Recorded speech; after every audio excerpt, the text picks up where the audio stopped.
sikap biar bisa legowo gitu. Nah saya selalu diledek kayak gitu kalau misalnya lain yang saya kerjakan, dia bilang ya coba aja kalau aku nih Ustadz, pasti kamu nurut nih, patuh gitu. Padahal nggak gitu maksudnya Ustadz. Oh itu aja sih Ustadz. Nah, Jazakallah khairan. iya Masya Allah ya.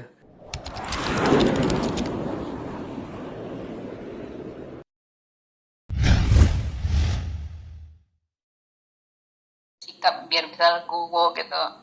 Nah saya selalu diledek kayak gitu kalau misalnya lain yang saya kerjakan, dia bilang ya coba aja kalau aku nih Ustadz, pasti kamu nurut nih, patuh gitu. Padahal nggak gitu maksudnya Ustadz. Oh itu aja sih Ustadz. Nah, Jazakallah khairan. iya Masya Allah ya. Pertanyaan bagus sekali. Taib kepada Ummu yang bertanya, ini sebagaimana sabda Nabi Shallallahu Alaihi Wasallam. Nabi Sallallahu Alaihi Wasallam pernah bersabda, "Ida salatil mar'ah khamsaha, wa shamat syahraha, wa hafizat farjaha, wa atat zawjaha, qila la udkhilul jannah min ayyi abwabil jannati syi'ti."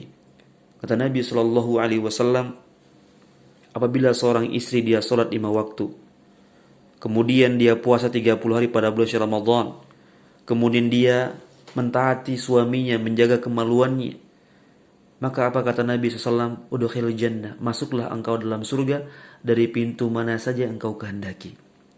Dalam hadis yang mulia ini, ada dua faedah yang besar yang bisa kita ambil.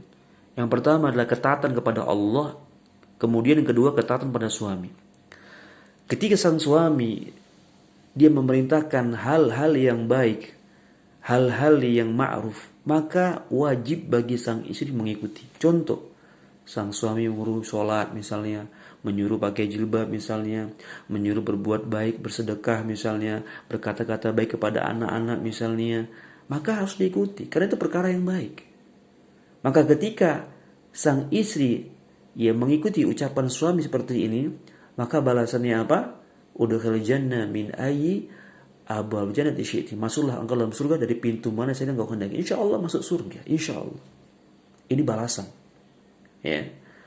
Tapi ketika sang suami dia memberitakan perbuatan buruk, perbuatan kejelekan, misalnya sang istri disuruh berbohong, disuruh menggibah, disuruh mencuri, atau disuruh nggak sholat, atau nggak pakai jilbab, maka nggak ada ketaatan pada suami. Nggak boleh taat sama suami. Apa kata Nabi SAW? La ta'ata fi ma'siyati khaliq, innama ta'a fil ma'ruf. Ya, kata Nabi SAW, tidak ada ketaatan dalam bermaksiat kepada Allah, tapi ketaatan dalam hal-hal yang ma'ruf, hal-hal yang baik. Jadi kalau suami kita nyuruh yang nggak baik, nggak usah diikuti. Dinasihati suami gitu kan. Tapi kalau suami dia menganjurkan kita perbuatan kebaikan, maka ikuti. Ya, maka kata suami tadi, kalau seandainya aku rusak nih, kamu pasti dengar gitu kan. Nah, yang diucapkan suami baik enggak gitu kan. Kalau baik udah ikuti aja gitu. Selama itu baik. Walaupun kadang-kala sang istri nggak sepakat gitu kan. Karena ego, karena mungkin idealis gitu kan. Kadang kita memang nggak sejalan sama suami dalam beberapa hal gitu kan. Maka kita harus ya ngalah gitu kan. Harus ngalah. Baik itu istri ngalah gitu kan. Atau suami ngalah. Contoh misalnya. Hal-hal yang mubah. Sang istri kalau tidur sukanya pakai hidup lampu gitu kan. Sang suami kalau tidur nggak mau pakai hidup lampu. Akhirnya istri hidupin lampu tuh. Istri mau tidur, suami matikan lampu. Istri terbangun lagi, hidupin lagi. Akhirnya begitu terus. Nah, ini kan hal yang mubah gitu kan.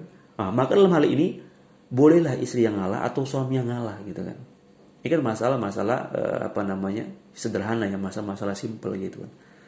Tapi kalau masalah-masalah yang berkaitan dengan maksiat, misalnya suami suruh bohong, suami suruh mencuri ya, dan lain sebagainya, ini nggak dibenarkan.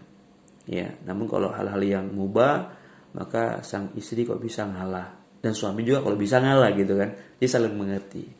Ya, insya Allah bisa dipahami ya. Jadi kalau masalah-masalah kebaikan maka ikuti suami, itu lebih baik agar mendapatkan janji dari sabda Nabi, yaitu masuklah ke dalam surga dari pintu mana saja engkau kehendaki. Nah, barakallahu fiik.